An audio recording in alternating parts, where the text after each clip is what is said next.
All right, tick-tock, time to rock. How's everyone doing? Just want to wait a few seconds to make sure we're actually broadcasting live and that there are no technical difficulties. Let me know if you can hear me clearly.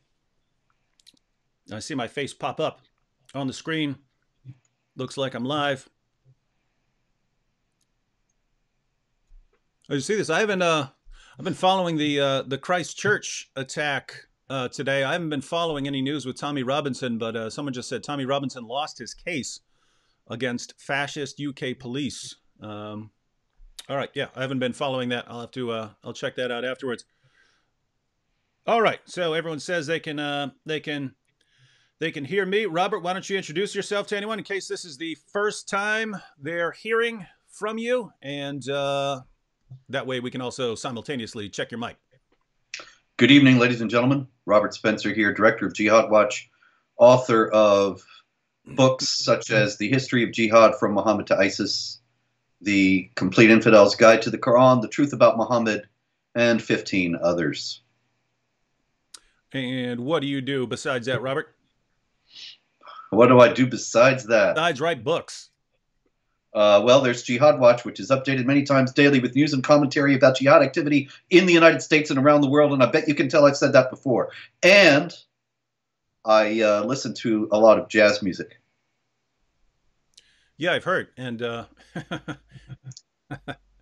all right, well, guys, we're going live here to discuss the Christchurch Mosque massacre in New Zealand. I heard about that. I was actually staying up late last night watching my kids, and that's when I saw the news starting to break. And at first, I don't know about you, Robert, but when I hear about a terrorist attack, I'm always wondering, until we actually have details. Always wondering, even if it's a random terrorist attack, if you start thinking, okay, is it a jihad terrorist attack, or could it be someone else? Because you do have Timothy McVeighs of the world and people like that. But even when there's a mosque attack, first thought is, okay, so someone went out and decided to kill a bunch of Muslims. But at the same time, it's also, well, I better wait until news comes in, because that could be a rival sect or something like that.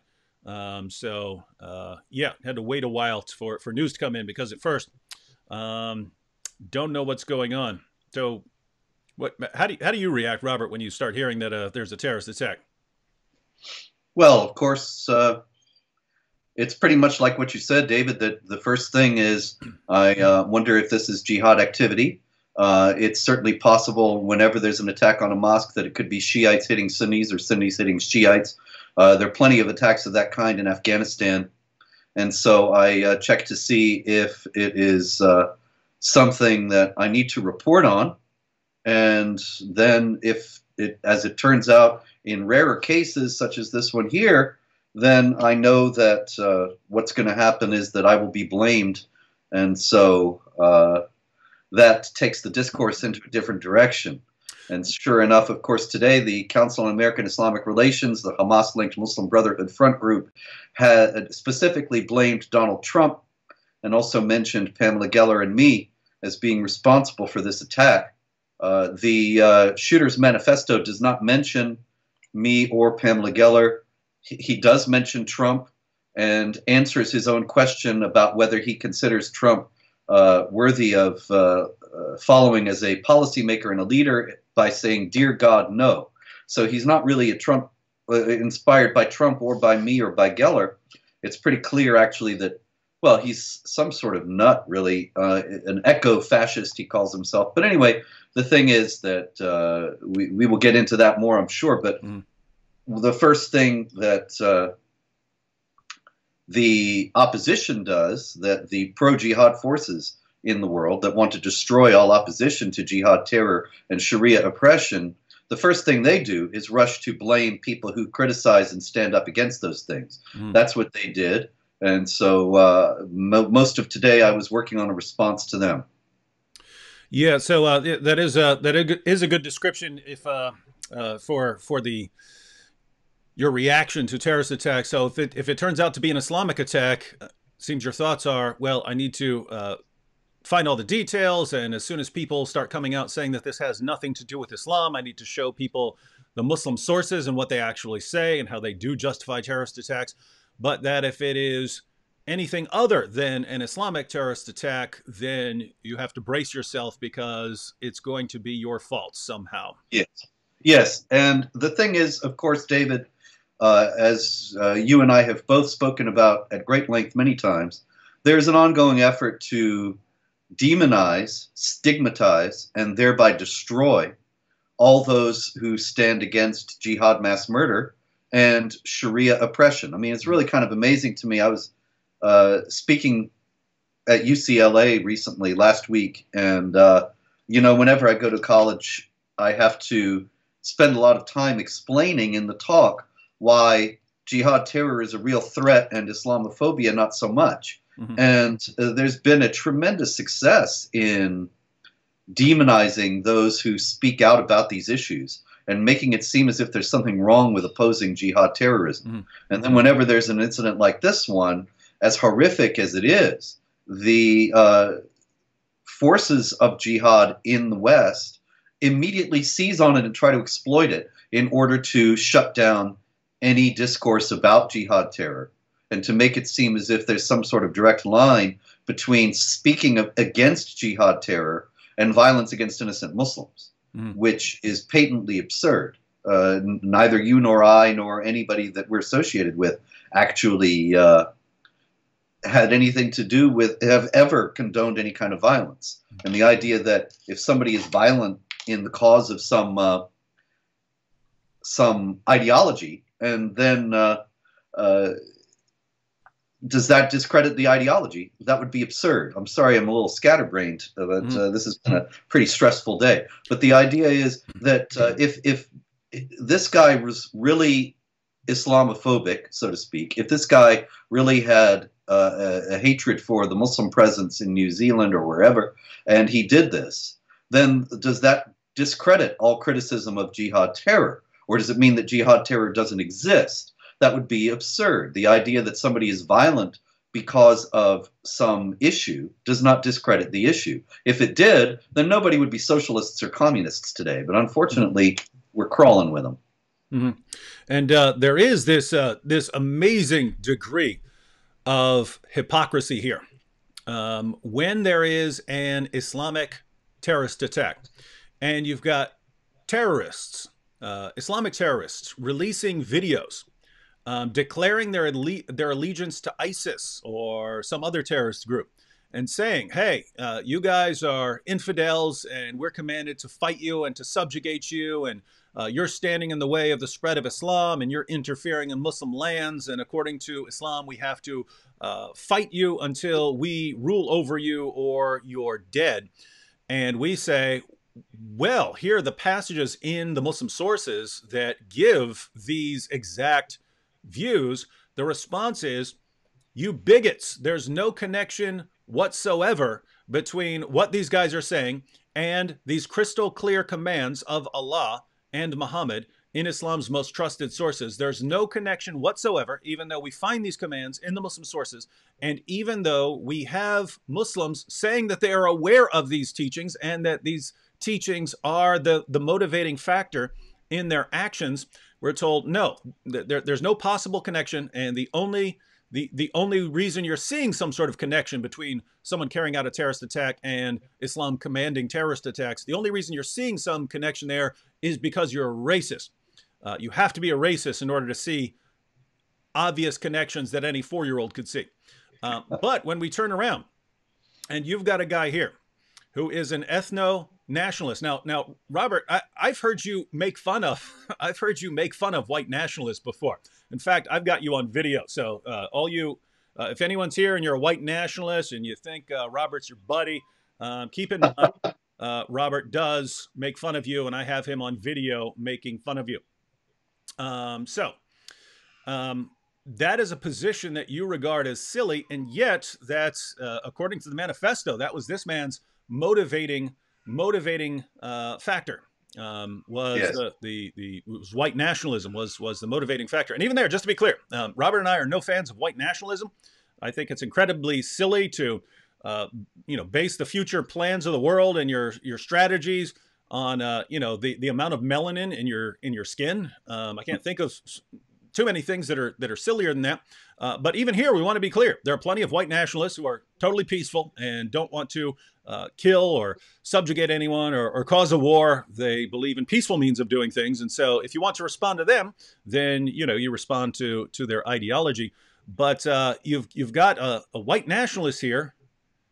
So that is very, very different from our views. He even says in his manifesto that he's not really concerned with Islam as an ideology. He doesn't care. He's just concerned that Muslims have the highest birth rates and the majority of them are not white.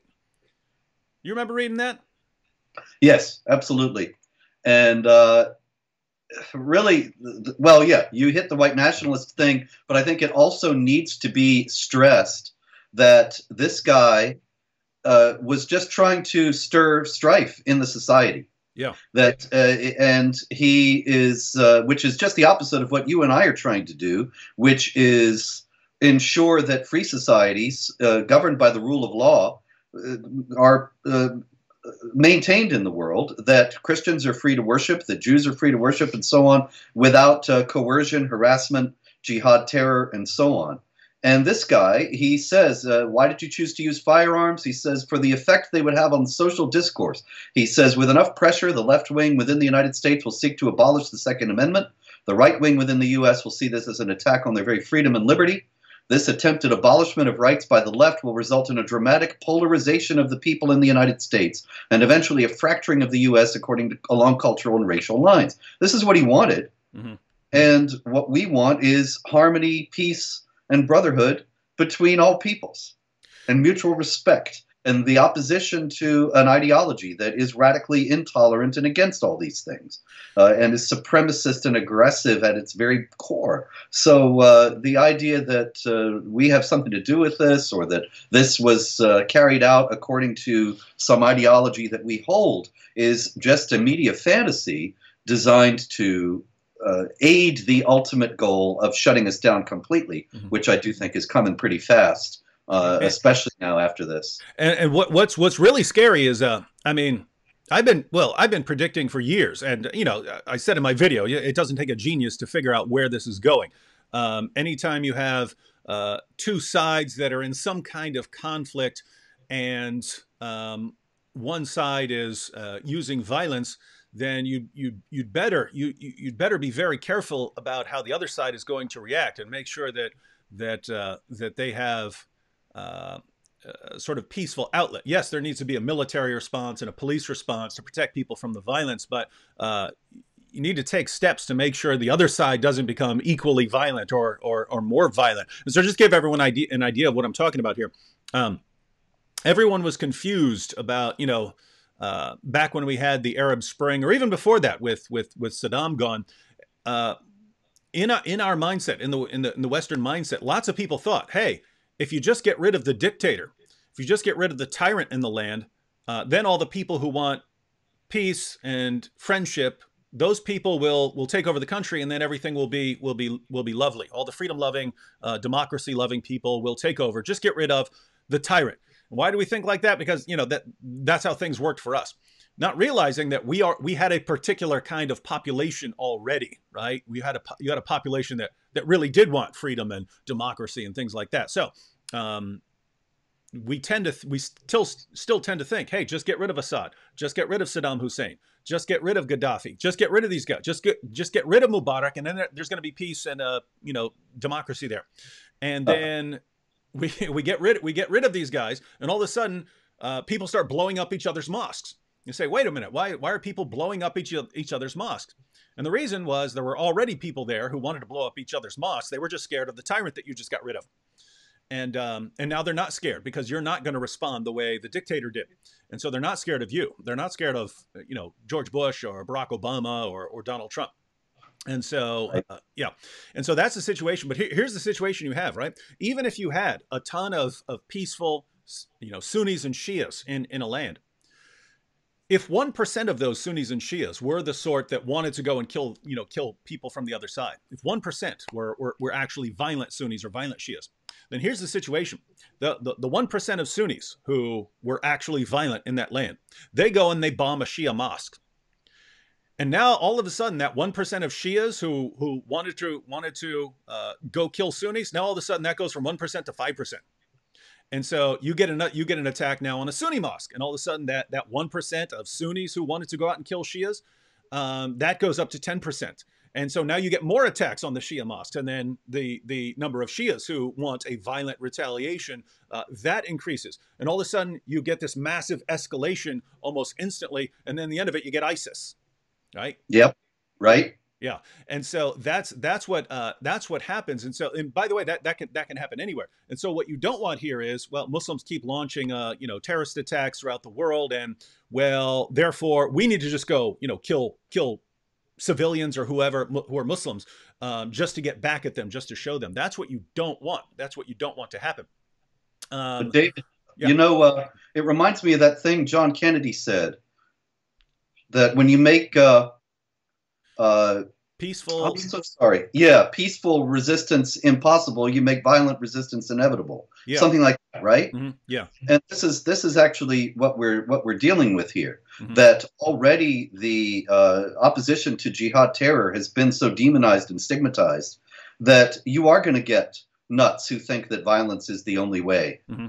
And this is the result of the left's trying to shut down any discourse about this, mm-hmm. and the Islamic groups trying to shut down any discourse mm-hmm. about this. And they're gonna do it. They're doing it all the more today, with CARE denouncing me and others in hitting this guy. They're going to end up with worse mm-hmm. as a result. I'm not saying that that's a good thing. It's actually a bad thing.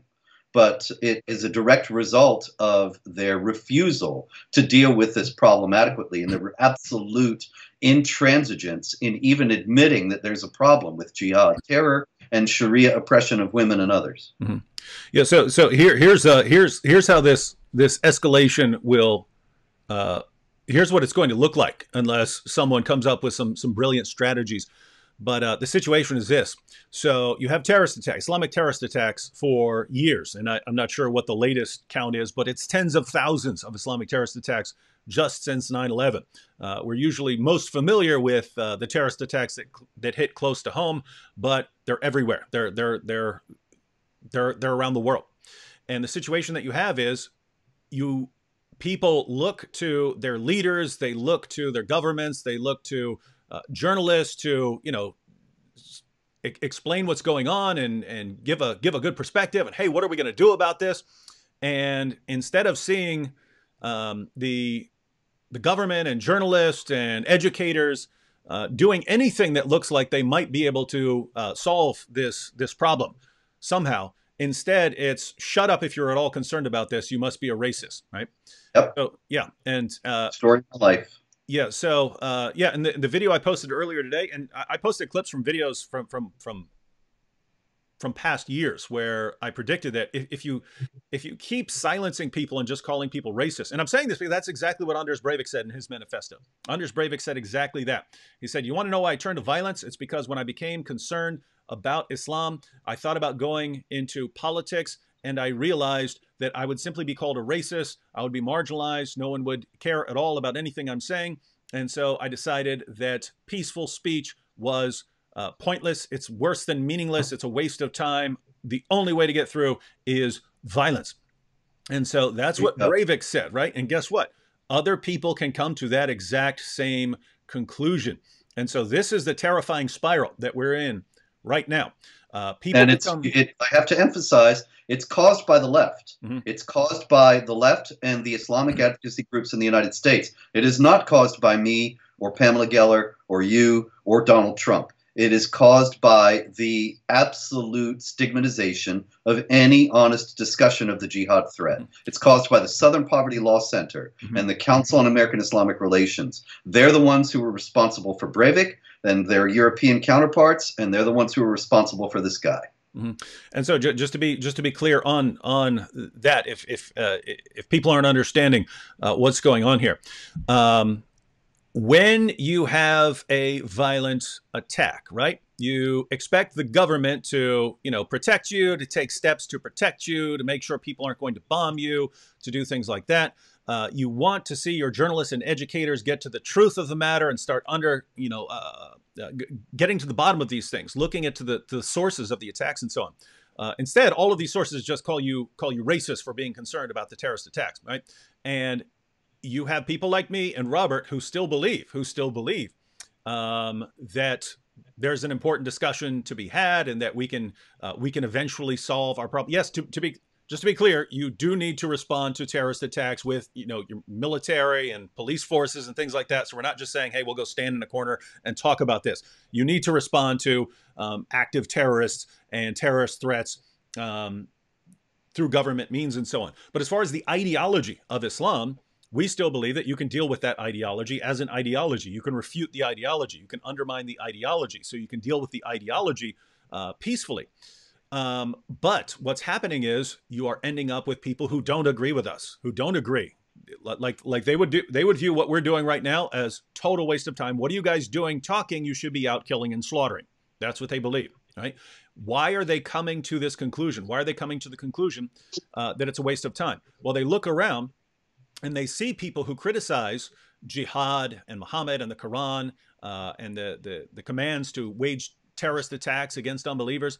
They look at these people being deplatformed and so on, and they say, what's the point, right? I could go out and speak out. I'm just going to be shut down. I'm going to be silenced. I'll be deplatformed. I won't be allowed to speak. So it's all a waste of time.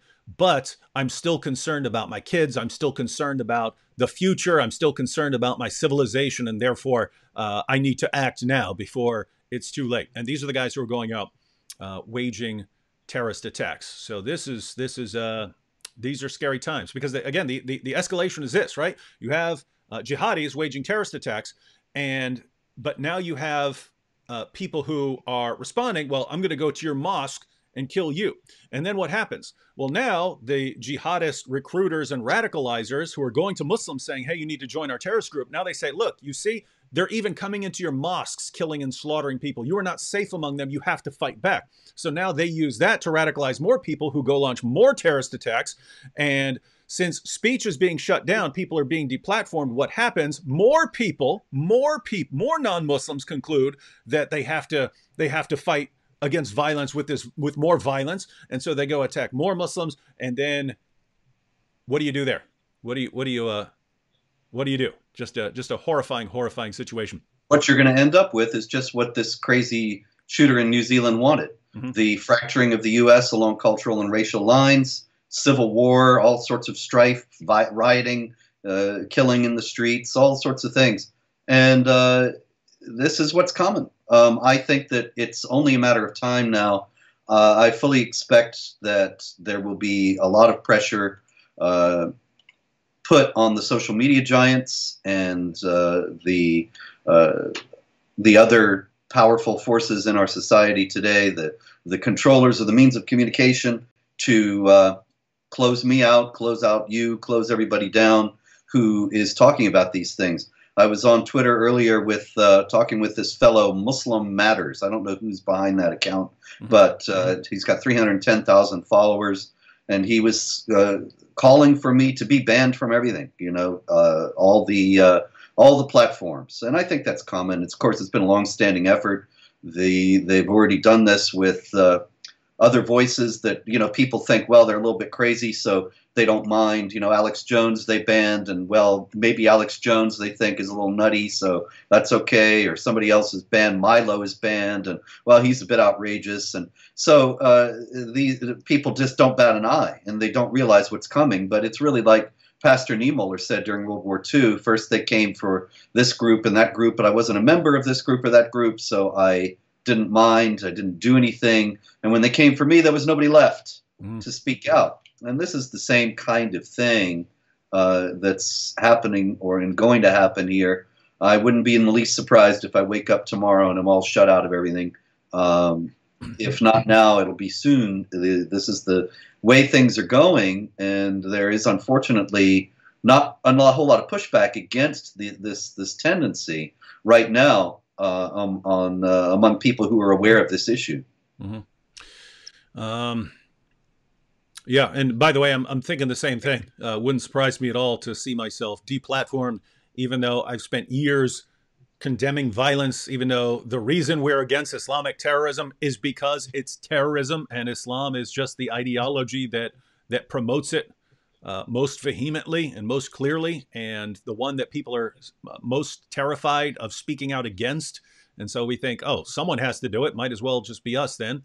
And so we respond to it because we're against violence, we're against bloodshed. And what's the response? Well, you guys are responsible for the bloodshed. And I'm not exaggerating here. Here's a comment. David Wood, you are killer. Today's blood in your hands. So the blood is in my hands. And why is that? Yeah, that all day myself. Yeah. And so think about this. The guy's motivation. Oh, yeah, people are responding. Yeah, David Wood somehow was the one who shot up the mosque. But notice the idea, right? The Christchurch shooter his ideology was fundamentally different from ours. I've never heard Robert say one word that could be associated with white nationalism. And I've never heard Robert say one word about having to go out and slaughter people in order to enforce his position. I've never said those things. And yet you've got a white nationalist who says he doesn't care. He doesn't care about the ideology. He's not. See, I care about the ideology. That's my main concern. Couldn't conceivably care less about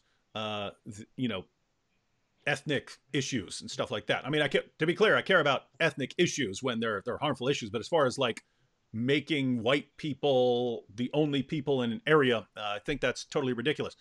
Yes. So we don't have that ideology, and we don't.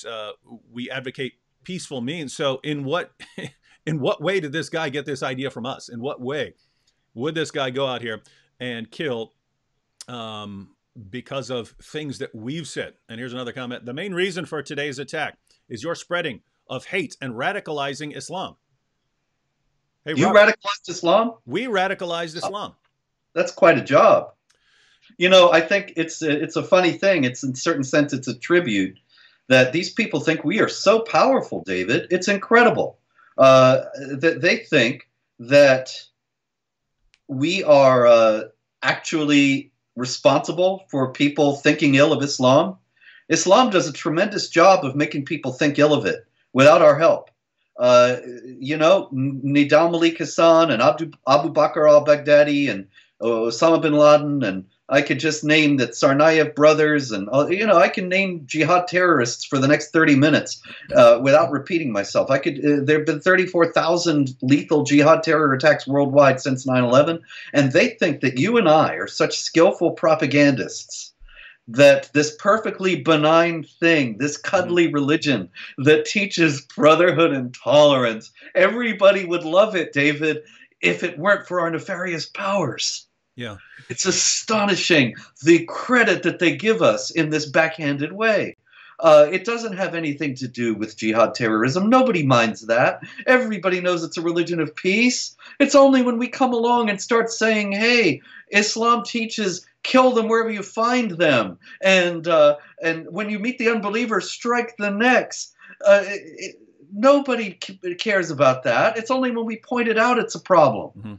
Yeah, it's I mean, because there are two possibilities here. If we're the ones who are, as this gentleman says, if we're the ones radicalizing Islam, there are two ways we might have gone about this. One, we might go to Muslims and then say, Islam means submission, and since Islam means submission, that means how do you submit to Allah? You submit to Allah by obeying His commands and the commands of Muhammad found in the Hadith.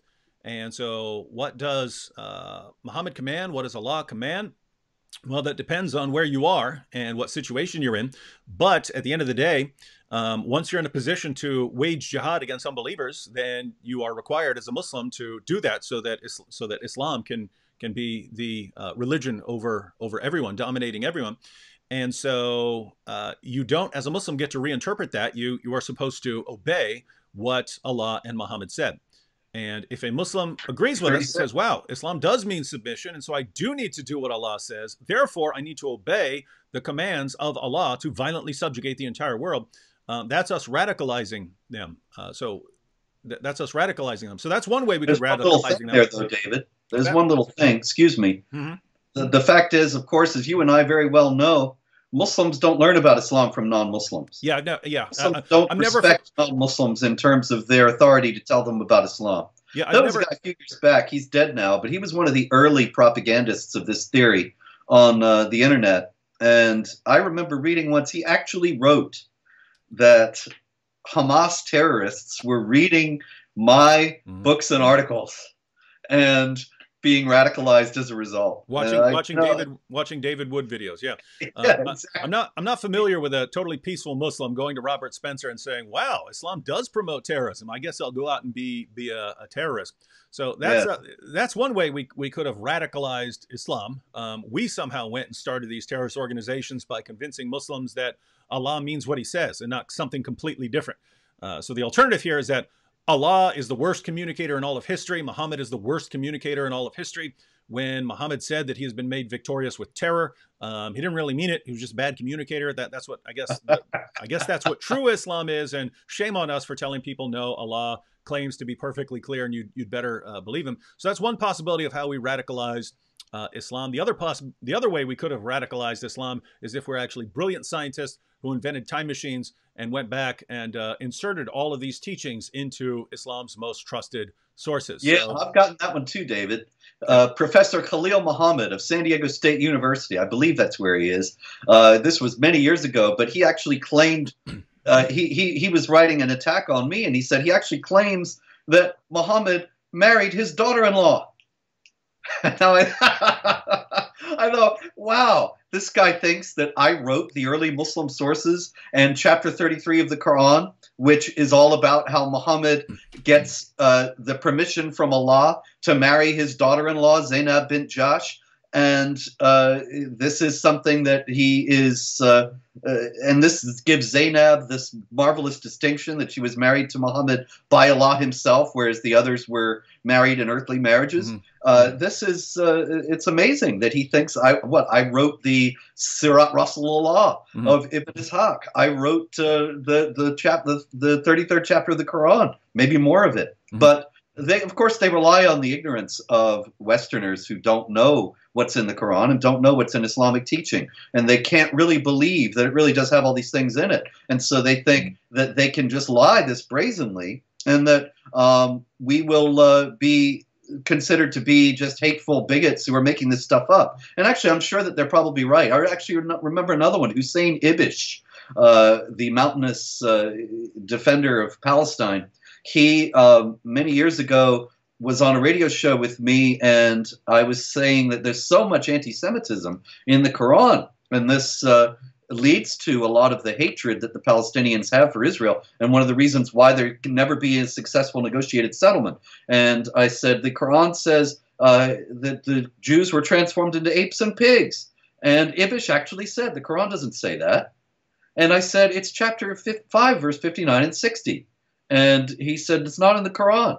And then he actually wrote an article saying that this was not in the Quran. And I think that he's really counting on people not opening up the Quran and finding out what's really in it. And I'm sure that he was right, that most people just figured, oh, here's the Muslim who knows what's in the Quran, and here's this wicked hate monger who is making up things about the Quran. And this is, it's a very skillful use of, and extraordinarily brazen use of propaganda. Yeah, I call this the 99-1 rule. Namely, that if you have 100 people and you know that 99 of them are not going to go look up what you're saying and they're going to mindlessly believe what you're saying, and that one person might go look it up, but that the 99 will shout him down if he starts contradicting what you've said, just doing what you're doing, and you eventually win. And that's how Muhammad spread his religion. He knows, hey, I could go around saying, hey, the Torah and the gospel contain clear prophecies about me. The Torah and the gospel talk about me coming all the time, right? His followers who believe everything he says are just going to believe that. And if you're a Christian or Jew who eventually raises your hand and says, wait a minute, that's not true, well, they just chop your head off for contradicting Muhammad. So you can, Or they say you've corrupted your scriptures. yep, You removed all the evidence of Muhammad. yep, You took all the things out about how Jesus is saying Muhammad's going to come and he's the man. yep, Because you were so wicked, you even tampered with the scriptures you received from Allah. And this is, of course, mainstream Islamic teaching about Judaism and Christianity, because it's the only way to square that circle. mm-hmm. It's the only way to make Muhammad correct and the Quran correct, because they say they confirm the Torah and the gospel. They don't. So we must have changed the Torah and the gospel. Mm-hmm. All right, let's check out some comments here. We do want to read comments from Muslims. And by the way, guys, there's a reason, right? Robert was pointing out that there's basically one side of this entire discussion that's responsible for trying to shut down, stifle the conversation. And that's what leads very often to violence. People are giving up on discussing the issue because they find out they're being silenced in all kinds of ways. But or they don't have the guts for it. They think, if I speak out about this, I'll be called a racist, a bigot, an Islamophobe, and they're afraid. They don't want to be tarred. They don't want to have their names dragged through the mud like that. It's certainly understandable. Yeah, but notice what happens here, right? So there was a terrorist attack, and we are happy to go live, discuss the terrorist attack, point out where, draw attention to the person's ideology, show where the person got that ideology, and try and figure out how we can address this issue to stop the problem from continuing in the future. We don't want to see Muslims getting killed. We don't want to see Muslims getting killed in mosques and so on. We don't want to see these things. So we do need to get to the bottom of that. So we're right here, and we are live, and people are free to raise questions and objections. Imagine that after an Islamic terrorist attack, right? Imagine Muslims getting on stage and saying, all right, guys, we are here. We want to discuss this. These guys, these terrorists, they claimed that they're doing this because of the teachings of Allah and Muhammad. So let's get together and get to the bottom of this. Let's go through our sources and see what our sources really teach. I would love to see that. But instead it's, hey, there was a terrorist attack today. Bunch of unbelievers were killed by people claiming to do it in the name of Allah. But we know that's not true. And anyone who says otherwise is a racist and needs to be deplatformed. Otherwise, we're going to get killed. Muslims are going to get killed. And that's what happens. And then people start rushing to silence people from talking about the Islamic terrorist attack. Well, no one's doing that now. No one wants to silence discussion of this now. Instead, they want to silence any discussion of Islam at all. Yeah. That's what's going on. All right. You point out an important thing there also, David, that's something that very often happens. Actually, it invariably happens. Mm-hmm. And I note it at Jihad Watch from day to day. Whenever there is a jihad terror attack and people are killed or some major plot that's uncovered, then the establishment media, the next day, it's inevitable, there will be stories about how the Muslims are the real victims of this attack. The mosque, the local mosque where the shooter attended or whatever, is bracing for a backlash of Islamophobic attacks, which of course never materialize. And we really have to be more solicitous of the Muslim community as a result of this attack. Mm-hmm. And so when Muslims kill non-Muslims, Muslims are the victims. Mm-hmm. And when non-Muslims kill Muslims, Muslims are the victims. It's always working in the way of justifying Islamic terror and turning a blind eye to it and demonizing those who call attention to it. Mm-hmm. Yep, sad situation. And for those of you who are here, and I know some of you are here who want that to continue. I know there are people here who want that interpretation of every event to continue. If there's an Islamic terrorist attack, if jihadis kill unbelievers in the name of Allah, you want to portray Muslims as the victims of that, just as in the attack in Australia, where Muslims actually are the victims. You want Muslims to be the victims in every case, because that allows you to silence critics. For those of you who want that, you might want to rethink that, because that's why you're getting these attacks on Muslims. So if you really don't want Muslims to be killed, you should be taking steps to make sure that people still believe in discussing ideologies peacefully and not giving up on any sort of open, honest discussion or criticism or even mockery or ridicule. Right? Keep in mind, people who think, oh no, if they mock me, if they mock my religion, that's the end of the world. No, there are worse things than mocking your religion, namely going on a killing spree. So. Yeah, if you get really, really concerned about an ideology and you really, really don't like it, Well, make fun of it then. Make fun of it then, but don't go on a killing spree. All right, Robert. Now here's an objection from Salmon Player. Okay. So this is a Muslim objection. He said, David, Muslims had half of the world in their hands for centuries, including Israel. If the Quran says, kill every Jew, even those that hide behind the stones, then how come that Robert is alive? So how come Robert is alive? So let's start with the most obvious problem here. Robert, are you a Jew? I am not. I Okay. do not have that honor. Yeah. Now, have you ever claimed that the Quran orders Muslims to kill every Jew that they get hold of? Quran does not say that. I've The Quran never says to kill every Jew. Neither do the Hadith. Mm-hmm. And so, so notice this is a misrepresentation. We hear this all the time, right? Because yes, straw man that is so often invoked that people. I can't tell you if I'd be a rich man if I had $1 for every time somebody said to me, "The Quran does not say kill all the non-Muslims," and you are wrong to say the Quran says kill all the non-Muslims. It never said this. It doesn't say that. Yeah, there's. I've been wanting to make a video because I watched a clip of Yusuf Estes, convert to Islam, who's a Muslim apologist now. There's an honest man. Yeah, Yusuf Estes. It even put the question on the screen.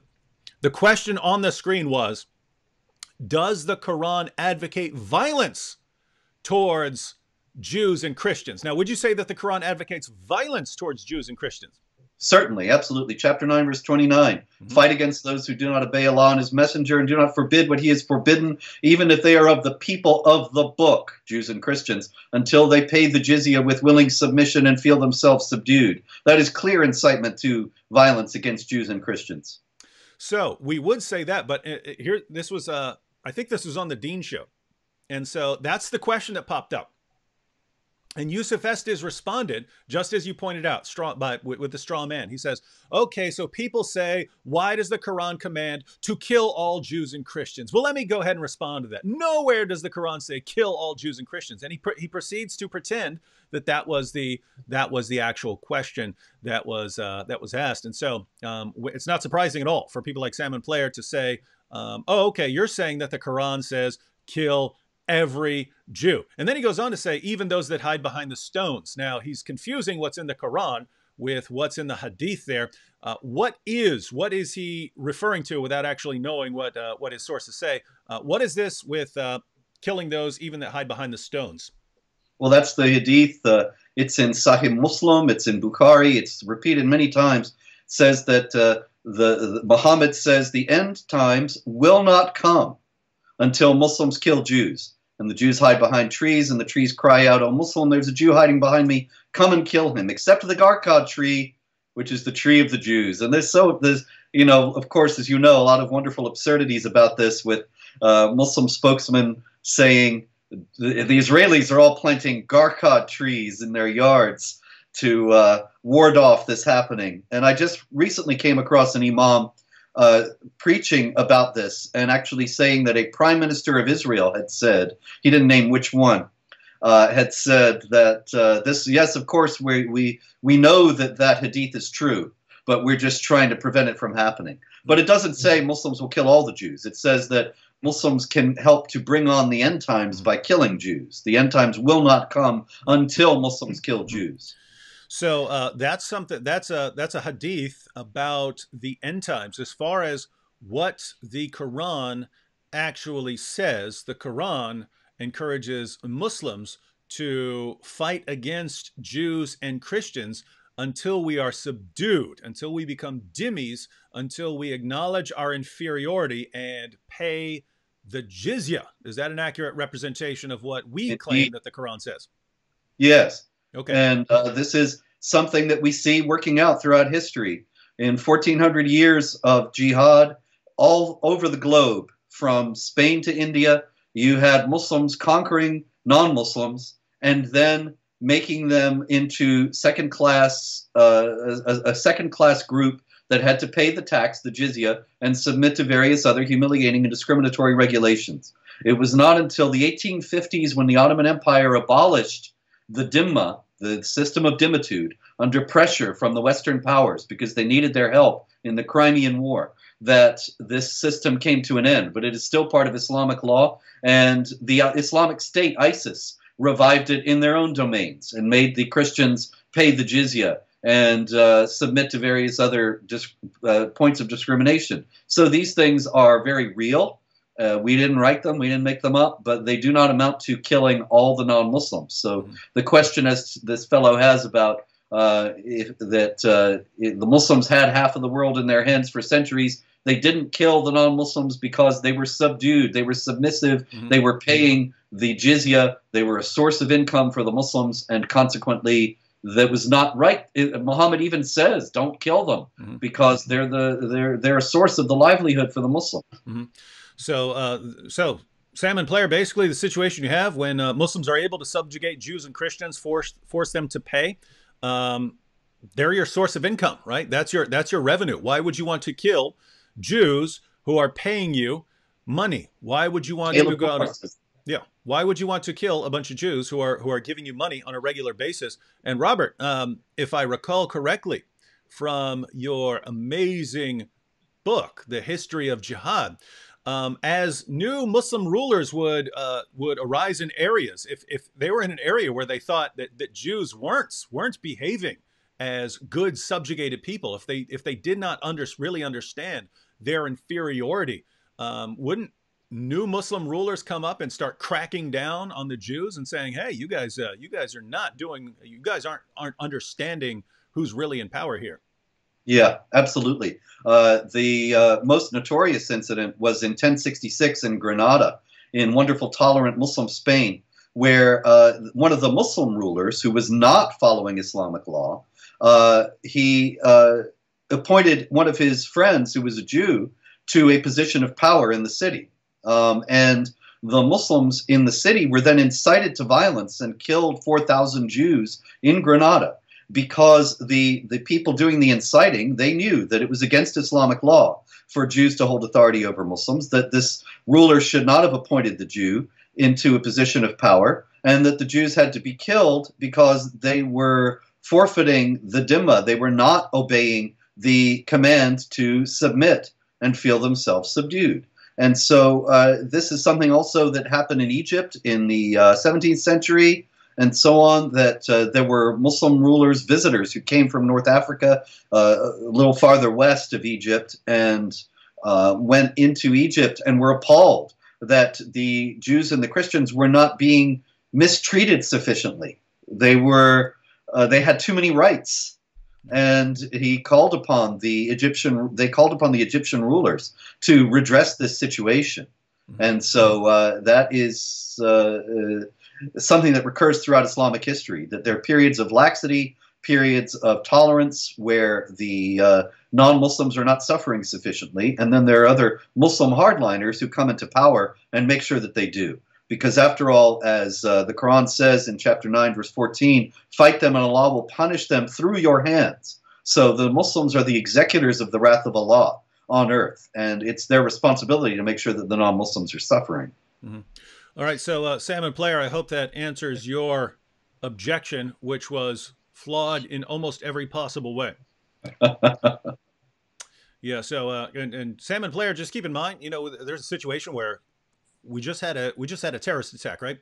There's bad stuff going on in the world, and the inclination to just go out and blame anyone who criticizes Islam is silly. Just as it's silly, although I'm not aware of anyone who does this, but after an Islamic terrorist attack, if someone were to start going out to random Muslims and blaming them for things, well, you agree with the ideology, so you're responsible for the terrorist attack, or you preach Islam and Islam leads to terrorist attacks.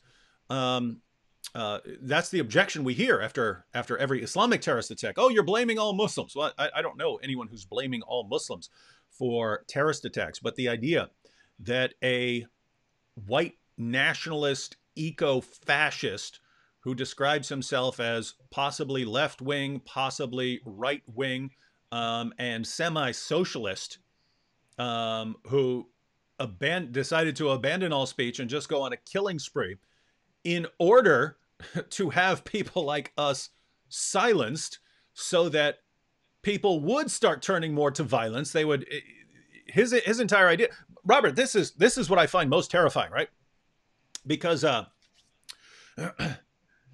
it's pretty easy to predict human behavior in a lot of situations, right? If you keep going after someone and targeting them, and they start worrying about their kids and their families and so on, and there's no way for them to even discuss it, I can predict that some of those people are gonna end up wanting to do some bad things. I can predict behavior like that. What's terrifying about this guy is that he's sitting back saying, okay, how is this group going to react if this happens? And how is that group going to react if that happens? Well, the thing I can do to get everyone into an eventual war is, if I go and kill a bunch of Muslims, then everyone's going to use that to ban guns, to ban speech, and that's going to cause more people to become violent like me. So they're going to go become violent, which will lead to more guns banned and more bans on speech and more deplatforming, which will lead to more violence. And pretty soon everyone's killing each other. And that's the only way. That's the only way to stop the slow erosion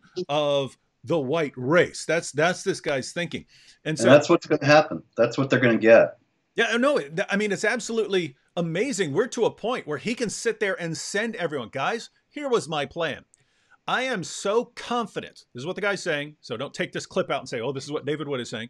He's saying, hey, I am so confident that you people are so predictable in every way that I will go in there, kill a bunch of people, and I will tell you exactly what my plan is, and you're still going to do exactly what I want. I will tell the world that my plan in going out and killing these people is that this attack will be used to silence and deplatform people who I ultimately want on my side, right? And so they're going to become angrier and angrier that you're silencing them. They're going to increasingly turn to violence, and so they're going to increasingly agree with me and my violent means. And what happens? Exactly what the guy just said, right? I've always been amazed when I used to see this with Milo, right? When Milo would go to a college campus and he would say, hey, I'm going to go on the college campus and they're all going to shout me down. They're going to storm the stage and all that. I'm going to think, and I was sitting there thinking, no, they're not. You just told them they would. They obviously can't do it now when you just told them they would. They're going to do the opposite of what you told them. And then they would go and do exactly what he said they would do.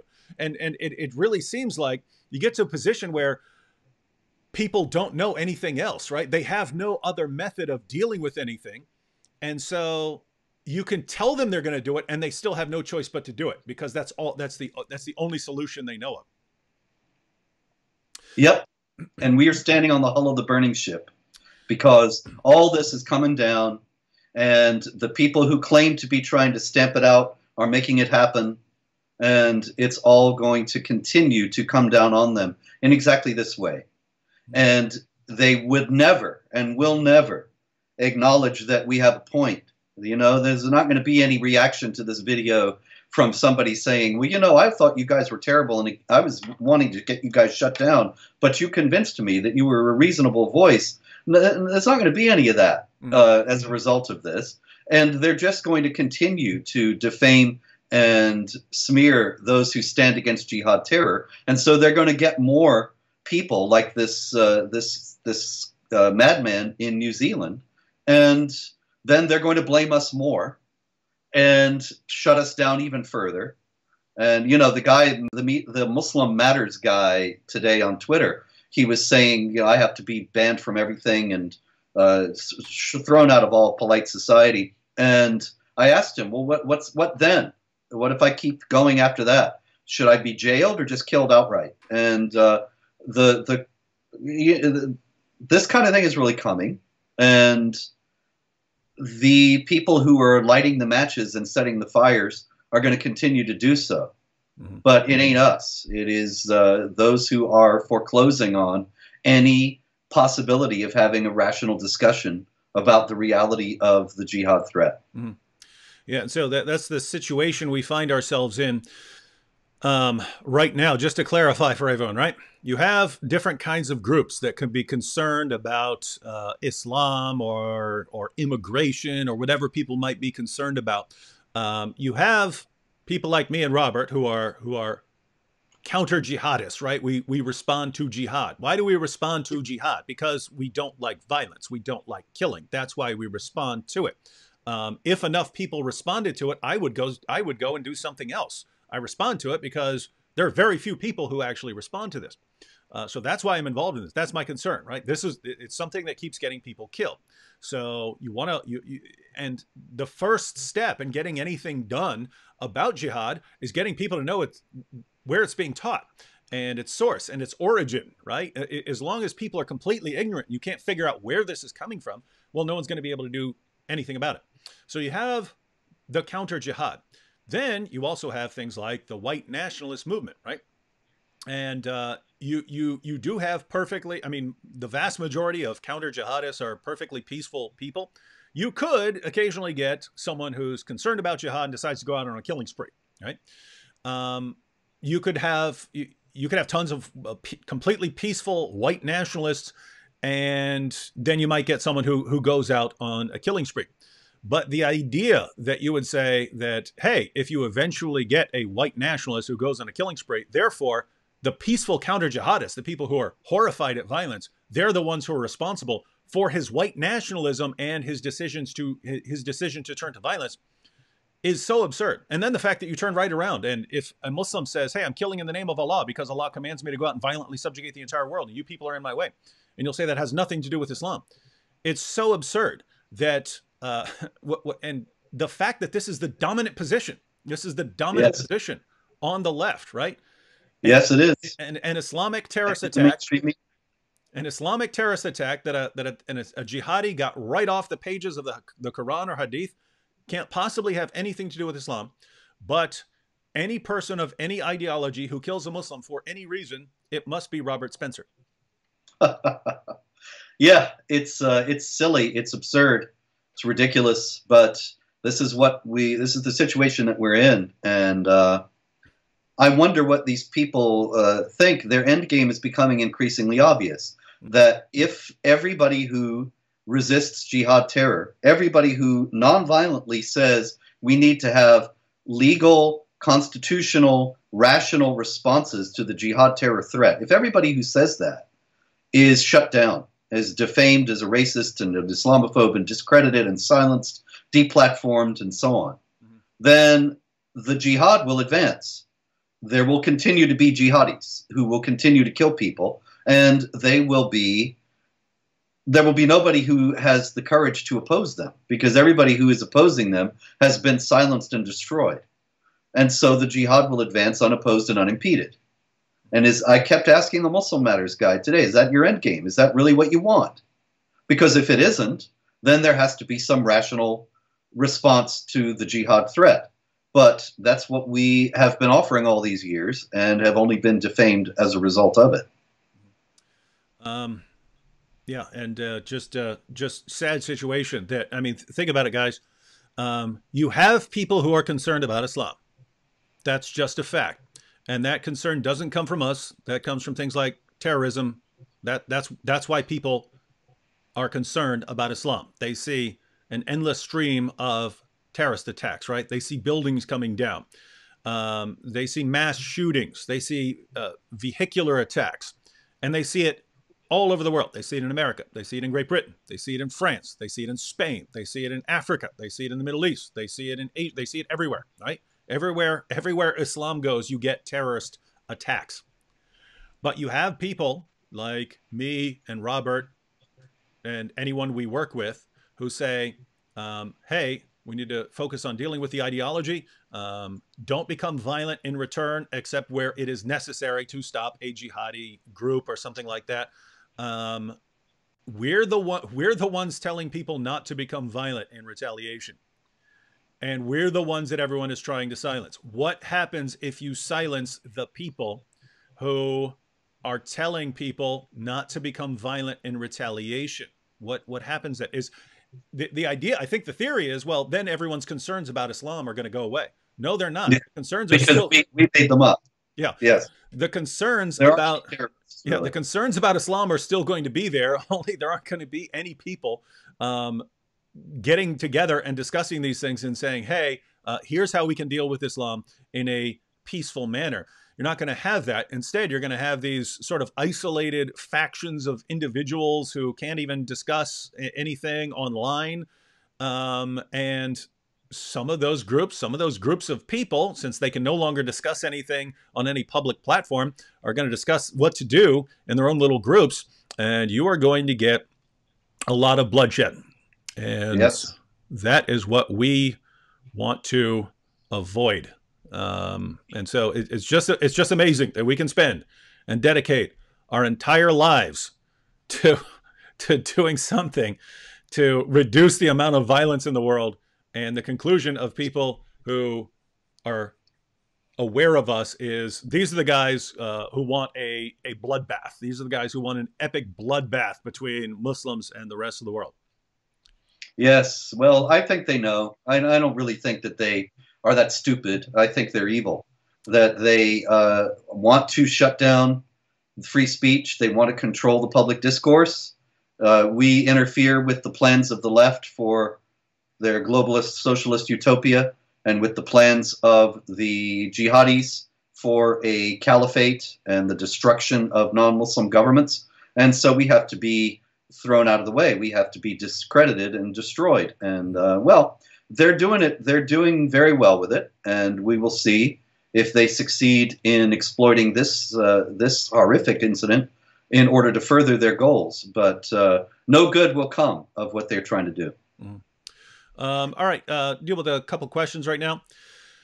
Snakehead4 says, people are saying this guy was a Christian, yet he said he wasn't sure. How would you not know if you're a Christian or not? So I also read that in the manifesto. You're familiar with that, Robert, right? Where he said something Yes. like, am I a Christian? He says, it's complicated. I guess I'll figure it out later. He said something like that. Which is essentially saying he isn't. No Christian would answer that way. Yeah. Just like a Muslim wouldn't answer that way. So Exactly. I think the idea there is maybe I have some sort of, cultural Christian background where I'm from a Christian area, because that is what I've heard atheists refer to themselves as cultural Christians and things like that. So you say, are you Christian? Well, it depends on what you mean. No, I don't actually believe it, but I've been influenced by it or something like that. But Yeah. I mean, at the very least, even if this guy had said, I'm a Christian, I am doing this in the name of Christ. Well, you would have to be a severely delusional Christian with a lot of problems to think that you were doing that in some consistent manner with Christianity. Robert, are you familiar with? Yeah, David, if I might add, it's ridiculous. Even if he says he's a Christian, which he doesn't, it doesn't matter, because there is no justification in any Christian teaching for doing this. And so it would be rather like it's kind of a reverse that this guy's even wondering if he's a Christian. It's a reverse of what we always get, that Muslims scream Allahu Akbar and commit violence in the name of Islam and in accord with its teachings, and we're told it has nothing to do with Islam. But somebody who kills people and might say he's a Christian, this is just a hypothetical because he doesn't actually even do that. But if there's any suspicion that he's a Christian, then Christianity is responsible for this, even though there's nothing in Christianity that teaches to do anything like this. But it's just more of this topsy-turvy craziness that we are all marinating in. Yeah, and you'll remember that Anders Breivik was portrayed as a Christian for many years by the media. It's a Christian terrorist, Christian terrorist who killed all of these people. And what Breivik actually said in his manifesto was, he says, basically, I have to decide between Odinism and Christianity. I think if I claim Christianity, I'll be able to win a more widespread audience. So I'm going to call myself a Christian, and said he doesn't even know if God exists and things like that. But that was enough to classify him as a Christian. And then later in an article for an interview, he acknowledged he's never been a Christian in any sense. And yet, this is not. Yeah, this is the guy. This is the guy who was rammed down our throats as a Christian. But on this issue, since you've gone through the manifesto, this is a guy who really, because where'd that comment go? People were pointing out. Oh yeah, here we go. That he was appealing to Valhalla. He said, "I'll see you in Valhalla." Yeah, that's right. Yeah, at the end. So here it seems like a guy who's just messing with everyone, like his appeal to Candace Owens. Yeah, Um, that was clearly just trolling. And I mean, I'm sorry for her, but yeah, the idea yeah, that because you know what that feels like. oh yeah, I Yeah. certainly do. Mhm. But the idea that this deranged, violent white nationalist is inspired by a nonviolent black conservative, it's absurd on its face, and it just shows how deranged the left has become that anybody is taking it seriously. Yeah. So here's a guy who is obviously, and I mean obviously, messing with everybody, saying, well, he's right wing depending on your definition, and he's left wing depending on your definition, and he's a socialist, and he's this, and he's that, and going down the list of, he's basically got something in there that anyone who hates anyone can point to and say, aha, this guy represents you, right? And so he's putting all of these things together, but apparently during the shooting, he was yelling, "Subscribe to PewDiePie," right? Knowing that that's going to get a big reaction. And then in his manifesto said that the person who influenced him most on these issues was Candace Owens. And if you're not familiar with Candace Owens, she's basically someone who mainly tells Black Americans that they shouldn't have this undying allegiance to the Democratic Party. And he said that she was a little too extreme for him, but he couldn't go along with all her extremist ideas. Now, It was obviously just pulling everybody's leg. mhm. But you're right. He praises Trump and then he slams Trump in successive sentences. And so, of course, the establishment media says he's a Trump follower because they hate Trump and they want to destroy him. But it's clear this guy. There's no coherent manifesto here. He was just he is clearly just wanting to increase the strife in the society, and of course he's succeeded very well. Mm-hmm. Oh yeah, Jozo, and this really goes back to the fact that he can tell people all of this. He can say, "Here's exactly what I'm doing, and here's how you're going to respond, and here's how I want you to respond," and then people will do exactly what he says. Absolutely Yep. amazing. Jozo said he said he's not conservative. He trolls with Candace. He was a white racist. So I think he's clearly. Oh, and go he ahead. admires China. China is his favorite country. So Yep. China, of course, probably because of its authoritarianism, but certainly not anything having to do with American conservatism or anything of this kind. But of course, the media sees what they want to see. All right. Looks like we need to deal with someone here. We got Dr. Sanguine Sunrise says, David Wood, as inspired by your words as I am, as in awe of your theological knowledge that I am, I feel your approach is erroneous. It is tantamount to willing capitulation. How's that? I don't get it. I think what he's, well, I think this is a person who believes that the only response is a violent one, that we would have to go out and massacre Muslims or something like that. And therefore, Well, then we should utterly repudiate Dr. Sanguine Sunrise and rebuke him and tell him that he is going down an evil path that can bring no good to himself or to anybody else. yeah. So, yeah, guys, why do you think you cannot deal with Islam as an ideology? I remember 10 years ago, 12 years ago, it was very rare to see vocal ex-Muslims, right? There were not a lot of vocal ex-Muslims a little over a decade ago. Now they're everywhere. They're all over Twitter. They're all over YouTube. Ex-Muslims like the apostate prophet, like Abdullah Samir, both of whom will be with me in a little while on more live streams tonight. But now everywhere, there are entire communities of ex-Muslims. Why? How did things change that fast? Well, the situation you've had is for 14 centuries, Muslims have been isolated, have been insulated from hearing criticisms of Islam or from hearing a serious presentation of alternatives to Islam. And if you do that, and you're in an environment where any sort of disagreement with the prevailing Islamic authority will get you killed, you're not going to get a lot of people leaving. You're not going to get apostates when being an apostate will get you killed. So that's one situation. Now all of a sudden you have lots of Muslims in the West, and you have the rise of the internet, where now Muslims, even in these areas that are still dominated by Islam, even Muslims in Saudi Arabia and Pakistan and so on, are now quite aware of many criticisms of Islam. because anyone with an internet connection now has access to them. So keep in mind that just happened. That opportunity for Muslims around the world to hear actual facts about Islam that aren't filtered for them by their leaders, that's new. That's brand new. The other thing that happened is for 14 centuries, critics haven't had the Muslim sources. There are rare exceptions, but certainly not where you can go on and get the Muslim sources on the internet. Sahih al-Bukhari and Sahih Muslim were translated in like the 80s or 90s, right? So this is, and those are the main sources. You've had more sources translated since then. So this is actually the first generation of people who can reach Muslims around the world, anywhere where there's an internet connection. And we're the first generation that has open access to their sources to go and refute their ideology. Why, in the name of common sense, would you think, nope, you just can't refute their ideology, it'll never work? Why would you think that? It's never been tried.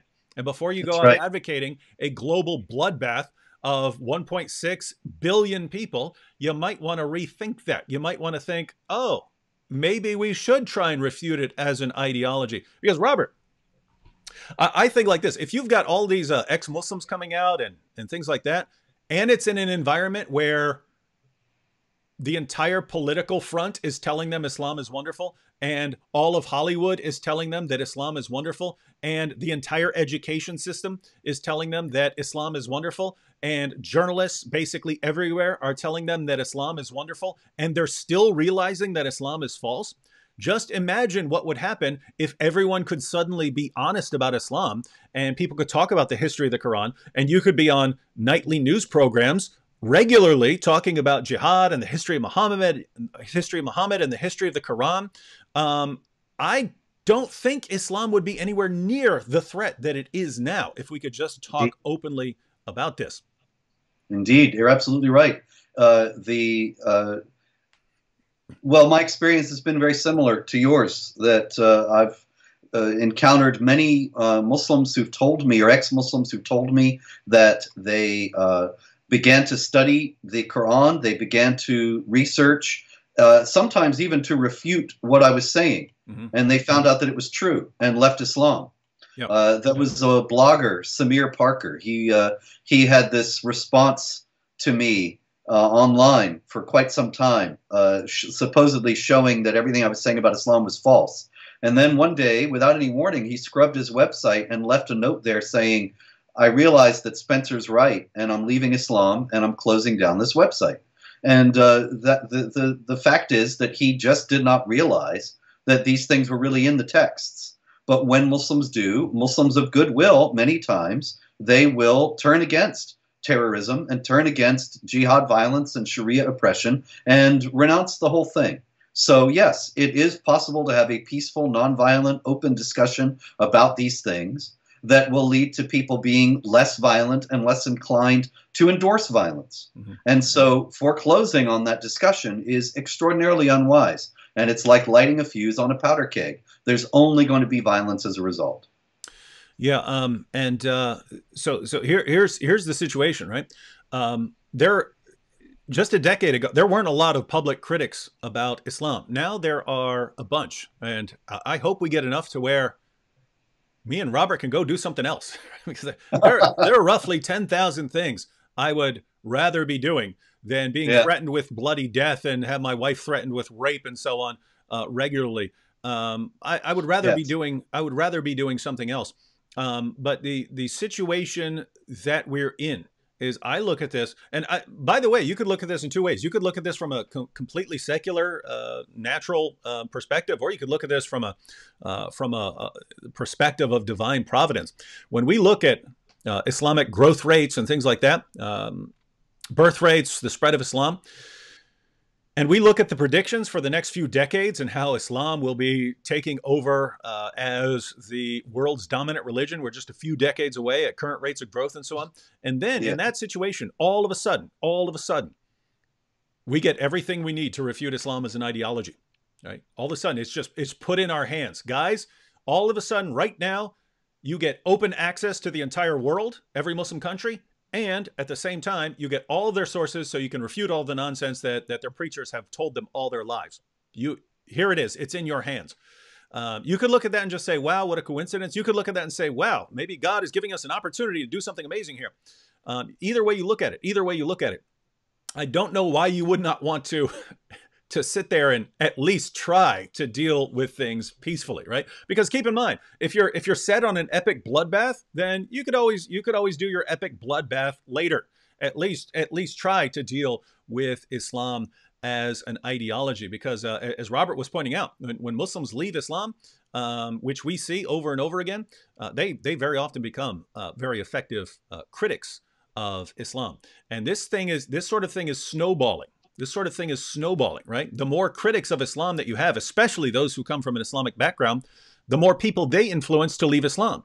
And so 10 becomes 100, and 100 becomes 1,000.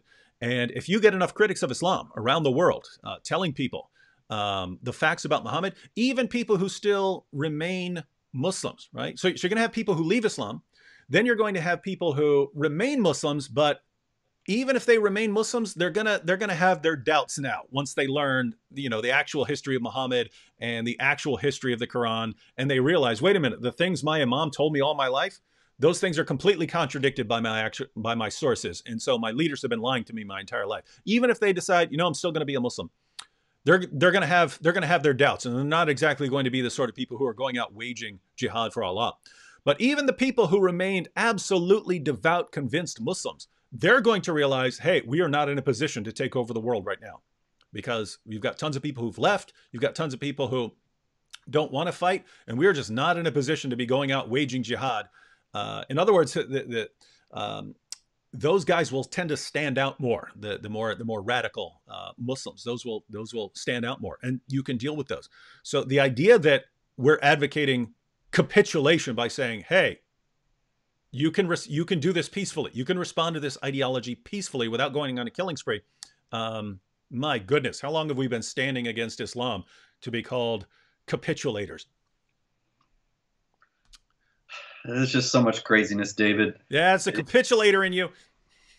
Yeah, that must be it. There's just so much idiocy in this world, I tell you. It just makes my head spin sometimes. I do sometimes think about the passage about God making them believe a strong delusion. And I think, man, we sure live in those times. People believe the craziest things. And one of them is, of course, that Islam is a religion of peace that has nothing to do with terrorism. And the real problems are those who call out Islamic terror. But, of course, there are many others. We could be here for hours going through all of them. Mm-hmm. Here we go. Another question. We're gonna sign out here in a few. But someone said, so David, the option you've chosen is basically waiting for Islam to be completely exposed to Westerners. His solution was basically speeding up this process. Why do you think your solution is better? So talking about the, I think he didn't. The shooter. Yeah, the shooter didn't speed up the process of people awakening to Islam. The shooter has made it more difficult, and I'm sure it's going to get a lot more difficult in the coming days to speak in the public square about the jihad threat and about the oppression that Sharia codifies. These things are going to be stigmatized, already are being stigmatized as being something that incites to violence and consequently have to be forcibly shut down. And there will be forcible shutting down of those who speak about these issues. And so the idea that people know more about the jihad threat because of this guy, it's just the opposite. People will be less inclined to hear about the jihad threat because of this guy.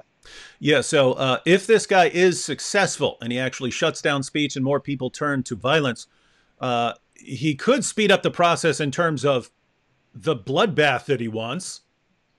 Yes. Yeah, he could speed up that process, but I think a peaceful solution that actually works would be better than that. By the way, I'm kind of disturbed about how many people over here think that's just a silly idea, the idea that you can respond in any other way than violence. So here's Jane saying, what does Robert think about the likelihood of that optimistic view? So Jane may be saying, what you actually think. But just to clarify, guys, what I'm saying is, those of you who are advocating violent bloodbath, right, as the only alternative, well, if a peaceful solution does not work, you'll still have your opportunity to go on your killing sprees, ladies and gentlemen.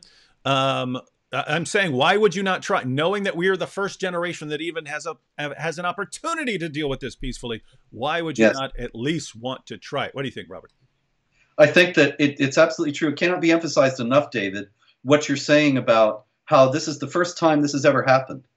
People don't realize that. They think that Islam has been in the world 1,400 years. That must mean that there are 1,400 years worth of David Woods in the world, and that there have always been critics of Islam throughout history. That is not the case. It's not very well known, but one of the rules of the Dhimma, of the subjugated, the rules for the subjugation of the non-Muslims, was that they were forbidden to read the Quran. And it was punishable by death if Dhimmi Christians or Jews in Muslim domains had a copy of the Quran. And that this was precisely in order to foreclose on criticism of it. And any criticism of it, of course, was and is punishable by death under Islamic law. And so the Islam went through, of course, in the days before printing presses also. This made it nigh impossible for non-Muslims to own a copy of the Quran, and very dangerous for them to do so. And so most people had no idea what the Quran said. Most non-Muslims had no idea what the Quran said. And the criticism was violently punished. So essentially, there wasn't any. Now, in the 20th century and the 21st century, you have the possibility, you have mass printing, mass communications. It's impossible for Muslims to keep the translations that they make of these books from the Quran and the Hadith from Arabic for Muslims. You know, of course, the Saudis translated Bukhari and Muslim and the other Hadith collections originally so that Muslims who don't speak Arabic, which is most Muslims in the world today, would be able to read them. And they can't keep them out of our hands. But this is the first time there has been large-scale and rational, reasoned critiques of Islam and real revelations on a large scale to non-Muslims of what the Quran and the Hadith actually do teach. This is the first time in the history of Islam that there has ever been such a thing.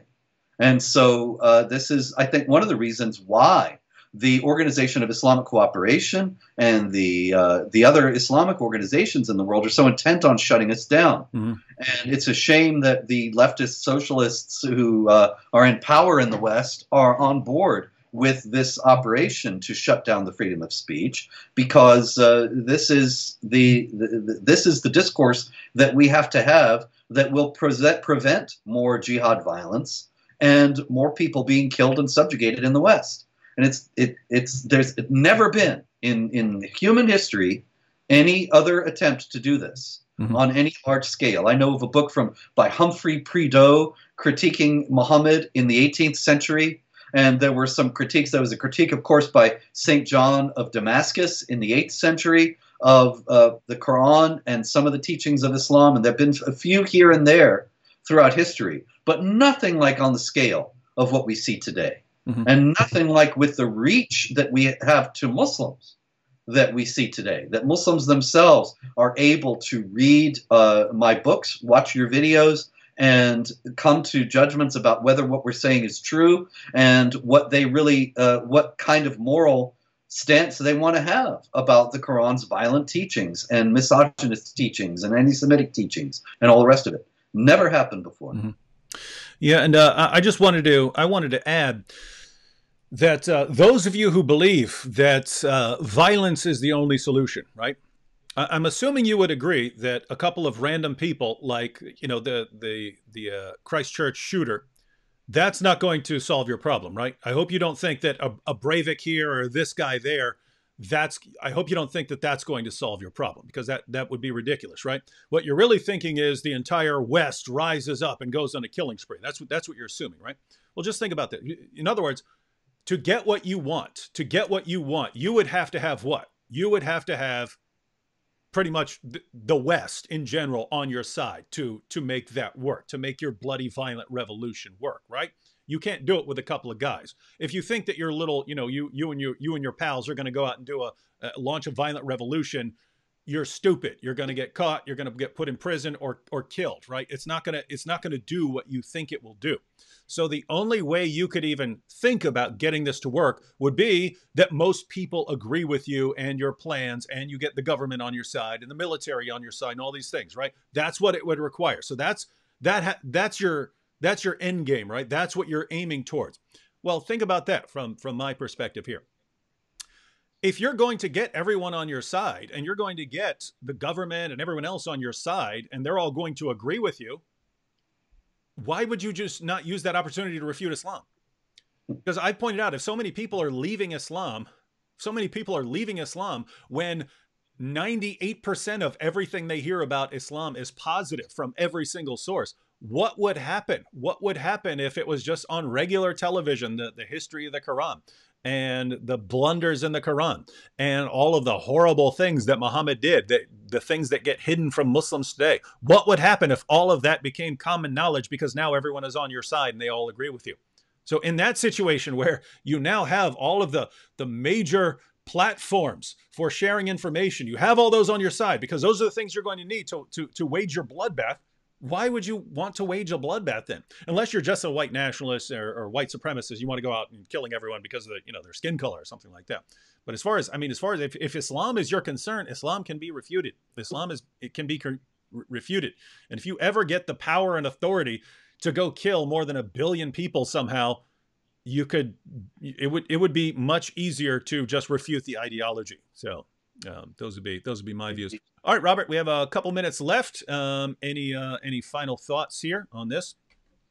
Well, I could say a little farewell, that if I do get all shut down from everything, it's been great, and the jihad will still be very much with you, but keeping people from speaking about it is not going to solve anything. It's only going to incite more violence. And so if you really don't want to see shootings like what we see in New Zealand, then you have to allow for open public discussion of the threat that comes from the Quran and from the teachings of Muhammad, the jihad threat that has for 1400 years been menacing non-Muslims. This guy was an evil, terrible person who killed innocent people. There is no justification for that in any way, shape, or form. There is no good that can be said of it, but the responsibility for it does not lie with people who critique Islam. The responsibility for it lies with those who shut down rational critique of Islam and opposition to jihad. All right, and I'll just say in closing here, guys, there's a reason that you have historically had violent attacks about books being published about Muhammad, like the Satanic Verses, or cartoons being published about Muhammad. Robert here was one of the targets in a terrorist attack in Texas, where jihadis were coming to kill him and Pamela Geller and others for criticizing Muhammad. And there's a reason for that. And the reason is many Muslims themselves realize Islam cannot withstand criticism.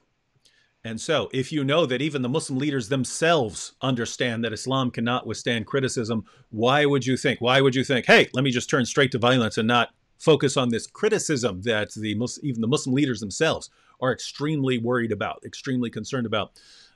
So think about that. And as far as the time that we're in right now, this is a really rough time. This is a rough time to be in, because there's a lot of people that died. They were, even though we disagree with their prophet and so on, these are people who were in a mosque and got gunned down by a guy who's just trying to increase the division. So if you know that's what he wants, he wants to start an uproar. He wants everyone attacking each other in the aftermath of this attack. Don't fall for it. Don't fall for that. If you have an opportunity right now to, talk to a Muslim and be friends with a Muslim, do that, or anyone else, leftist, whatever position you're on. If you can, get along and talk about this with someone. But what you don't want to do is let someone use this for their own agenda, right?